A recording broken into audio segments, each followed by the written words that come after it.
अब सोचो संकित, जब ये चक्रेश पढ़ते थे तब हम लोगों के बीच में क्या चर्चा चलती थी, उसका नमूना तुमको भी दिखवा दिया। ऐसे बिहार नहीं चलता था, बिहार में इन सब समय सार की गाथा देते थे। अब करो 1 घंटा प्रवचन, और आपसे कहें आपका हमारा मौन है, आपसे बोले हम ध्यान में जा रहे हैं। बालक समझ, ध्यान का निषेध नहीं है, निश्चय नहीं सिद्धों में लगेगा क्या दादा? आपने बढ़िया प्रश्न किया है। निश्चय नहीं सिद्धों में लगता नहीं, और जिनमें निश्चय नहीं लग रहा है वो निश्चित सिद्ध है नहीं। बराबर? बोले कैसे? ये प्राचार्य थे मूलबद्री के, ठीक है ना? तो इनकी जो सासू माँ थी, समझ रहे ना आप, इनके बेटे की माँ की माँ, वो बहुत चतुर थी, इतनी ज्ञानी थी। तो प्राचार्य जी अपने ससुराल गए, ससुराल गए तो उस माँ ने क्या किया,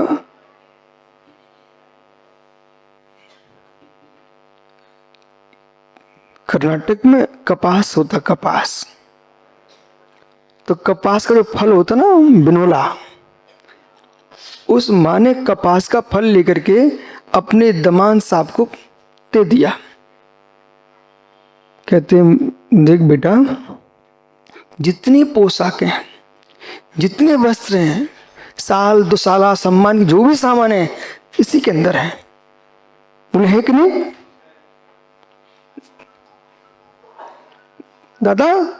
कपास के अंदर फल, फल कपास का फल, महाराष्ट्र में भी कपास होता है, कपास का फल। जितने कपड़े किससे बनते हैं? कपास से बनते हैं। तो माँ ने उनको क्या दे दिया, 2-3 फल लेके और थाली में रख करके बड़े सम्मान के साथ भेंट कर दिए। बोले बेटा ले जाओ, तुम्हारा सम्मान है।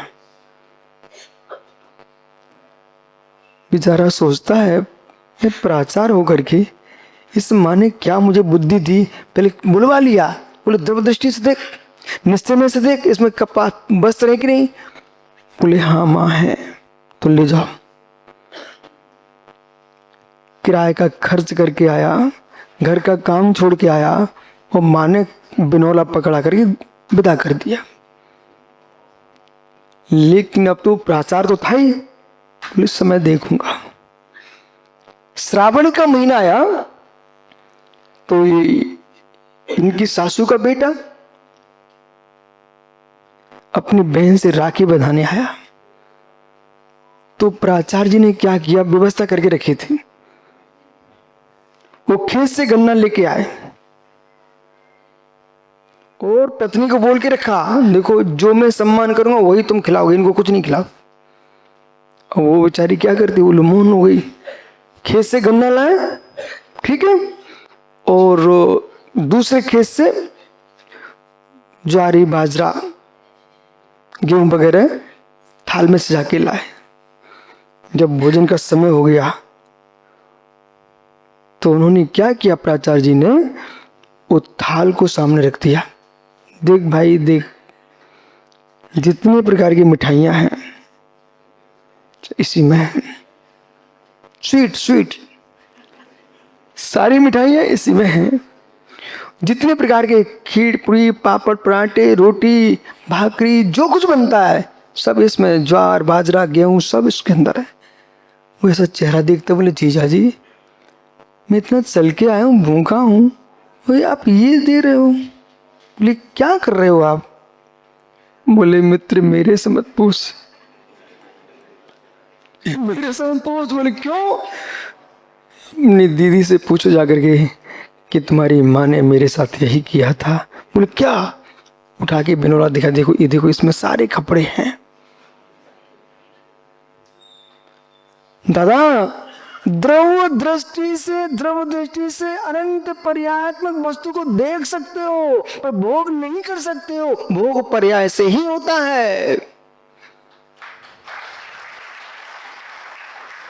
आप द्रव दृष्टि सिद्ध भगवान हो, लेकिन सिद्ध में कोई अनुभूति नहीं है जब तक सिद्ध पर्याप्त प्रकट नहीं होगी। बराबर। अब बोलिए, मोदक कौन खाता है? शुद्ध जीव खाता नहीं, शुद्ध पुद्गल खाता नहीं। जीव पुद्गल की विभाव अवस्था से ये मोदक खा रहा है, विभाव को ही खाया जाता है। अब राकेश पंडित कुछ नहीं बोलेगा इसमें, विभाव से ही खाता है, विभाव को ही खाता है, स्वभाव को ही खा भी नहीं सकता। स्वभाव खाता नहीं, स्वभाव को खाया जा सकता नहीं। पुद्गल का स्वभाव परमाणु है, उसको कोई खा सकता नहीं, और जीव का स्वभाव सिद्ध है, वो खाता नहीं। इसलिए जो कुछ चल रहा है ये विभाव स्वभाव चल रहा है। इसलिए मोदक किसने खाया? विभाव ने। अब विभार से कहिए जीव द्रव्य ने, और जीव ब्रह्म कल्प विषय निकल चुका है। ये भट्टारकी क्या जय कीर्ति का विषय था उसमें, जीवत्व। चक्र से ऐसा है, जीव कहते इसमें बहुत विवेक रखना पड़ेगा। फिर आपको चैतन्य आत्मा कहना पड़ेगा, क्योंकि जीव स्यात् उदेक।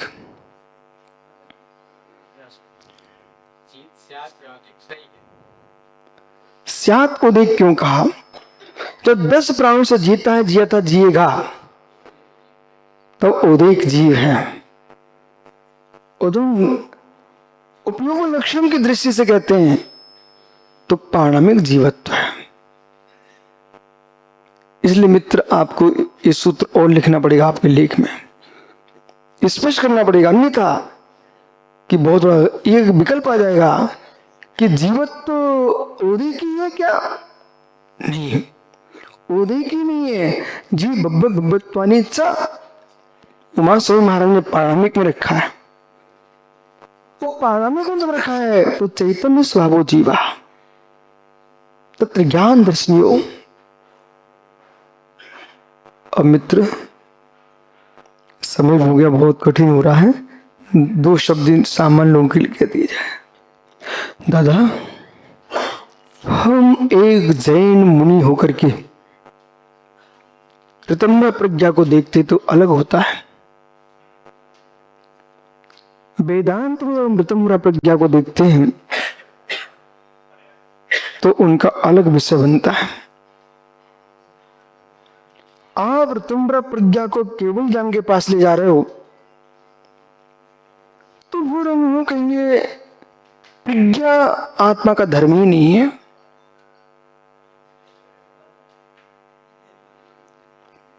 प्रज्ञा आत्मा का धर्म नहीं है। प्रज्ञा एक पर्याय है, प्रज्ञा एक अवस्था है। प्रज्ञा ऋतम्र प्रज्ञा का विनाश होता है तब केवल ज्ञान प्रकट होता है। ऋतम्र प्रज्ञा का विनाश हुए बिना केवल प्रकट हो नहीं सकता। प्रज्ञा मात्र श्रुत ज्ञान के साथ खेलती है। प्रज्ञा श्रुत ज्ञान के साथ नाच बजती है। सिद्ध अवस्था केवल ज्ञान के साथ होती है।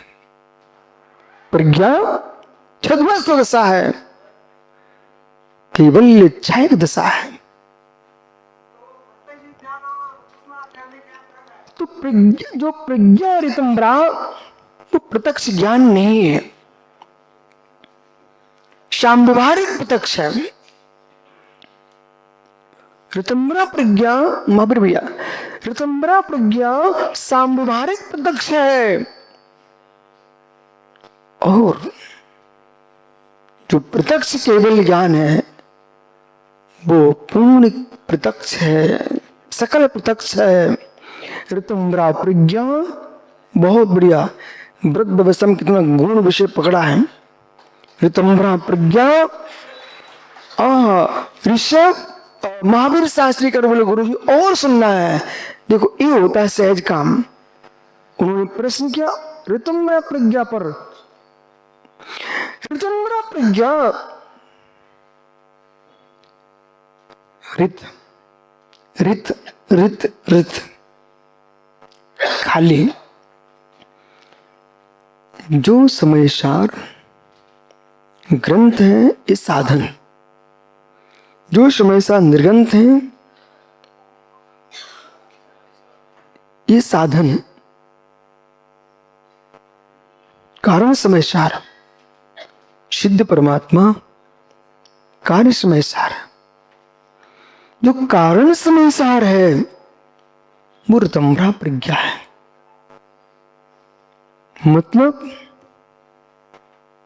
मतलब स्वच्छ वर्तन, पूर्ण रिक्त वर्तन, जिस बर्तन में नहीं किसी का वर्तन, जिस वर्तन में उद्धर साहब, जिस वर्तन में नहीं किसी का वर्तन, शुद्ध वर्तन, खम शुद्ध आकाश,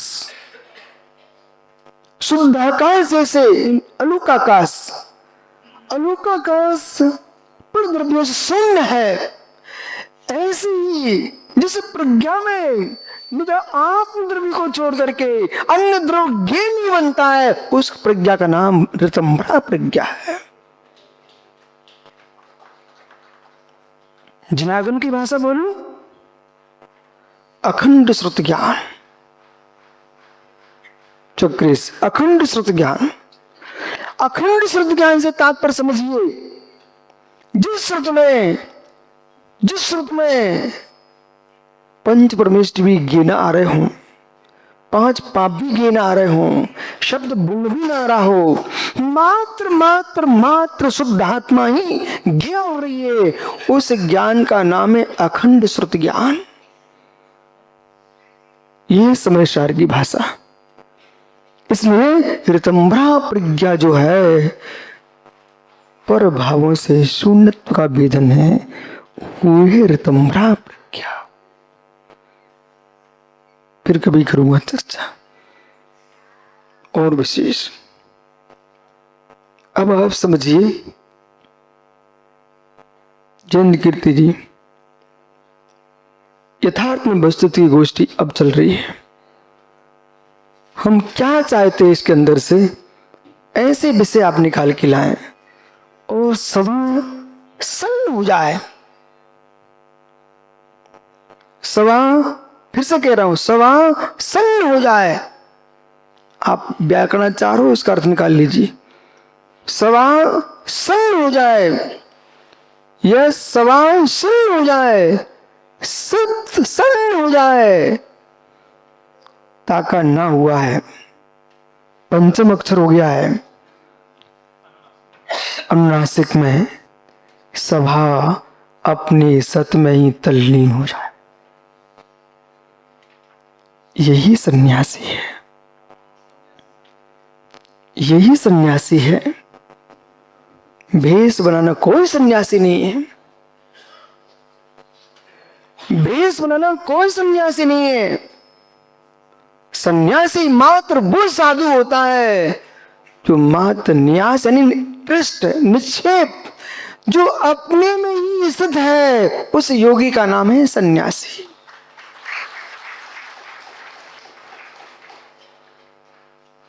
इसलिए सभी भक्तों के लिए, सभी श्रोताओं के लिए मंगल आशीष।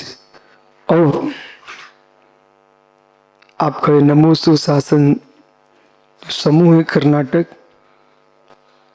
इनके लिए सुब्रत सागर आप बार बार ऐसा मंगल भाव बनाओ कि ये जीव भद्रवाहु स्वामी के चरण रस से पवित्र भूमि गोमटेश के आशीष के पग तले ये जी रहे हैं। वे संस्कार 24,000 मुनियों का विहार जिस क्षेत्र में हुआ होगा, वो क्षेत्र के कण कण में ये जनवाणी का रहस्य भरा हुआ, क्योंकि अंतिम श्रुत केवली की समाधि भूमि ये कर्नाटक है। इसलिए श्रुत की रक्षा ये नहीं करेंगे तो कौन करेगा। इसलिए प्राचार्य जी, आप तो यही सोच लो, मैंने निर्णय लिया है। एक सज्जन ने हमसे कहा, बड़ों से विहार किया दिल्ली से, तो रास्ते में कड़के ठंडी जनवरी का महीना, तो लोग हमसे बोले महाराज जी क्या कर रहे हो? मैंने कहा मित्र, जिन शासन के लिए ये देह मेरी नहीं है उसे मैं प्रयोग कर रहा हूँ, इसका प्रयोग तब तक होता रहेगा जब तक शरीर रहेगा। बुद्धि स्यात् मेरी स्यात् पर वस्तु, इसलिए ज्ञान मात्र मेरा धर्म है। इसका प्रयोग यदि अरहंत के शासन के लिए इसको चलाने की योग्यता मिली है तो इसको चलाता रहूंगा, और इसको चलने की योग्यता मिली पैरों को, इनको भी चलाता रहूंगा। और इसमें योग्यता है, इसको भी चलाता रहूंगा। और चलना चलाना, जियो जीना, यही जन शासन है। और चलाओगे नहीं चक्र, ये चल के आते नहीं, ये चलाने का ही प्रभाव है। तीर्थंकर बिहार न करते अंग भंग कलंग कर्नाटक आदि प्रांतों में तो जिन शासन जयवंत हो नहीं सकता था। इसलिए जैसा मैं विहार कर रहा हूँ, सभी मुनियों को ऐसे ही विहार करना चाहिए कि जिन शासन जयवंत हो। और मुनियों के विहार करने से, भगवान के विहार करने से पदम प्रभु स्वामी की स्तुति में समुद्र स्वामी ने लिखा हुआ है, भगवान आपके भूमि में विहार करने से भूतों के, प्राणियों के विभूति की वृद्धि होती है। ये किसका प्रभाव है? आपके मूल मुद्रे में हो तो 2-3 दिन रुका था मित्र, हासर में 5 दिन रुका था, बस उसका प्रभाव देखो। ये भाई कर्नाटक में बिहार के देखो, आज अक्षय और ये सब मिलकर के नमोस्तु शासन बना करके पूरे कर्नाटक में महावीर शास्त्री प्रशंसा कर रहे थे कि जिस मूल गद्य में पहले हम क्रिया कांड मात्र देख के आते थे, उसमें आप तत्व की व्याख्या हो रही है। मित्र, ये बहुत अच्छा आपने उपक्रम किया है कि कन्नड़ भाषियों के लिए भी उन्हीं की वस्तु उन्हीं को आपने दी है। पूज्यपाद स्वामी कहाँ के थे? कर्नाटक के थे। कनकगिरी में तो समाधि हुई है बराबर। उन्हीं के ग्रंथ उत्तर भारत में पहुंचे, वहां से कुछ नहीं परिशीलन हुआ है, परंतु आपने वहां के ग्रंथ को वहीं की भाषा में सुरक्षित किया है। इसलिए मंगल आशीष वो आगे करते रहो प्राचार्य, जब तक जीवन है तब तक अपना काम कलम रोकना मत। आत्मा स्वभावम परिभाव भिन्नम, आत्मा स्वभावम परिभाव, आत्मा का स्वभाव परवाह से अत्यंत भिन्न। महावीर स्वामी की।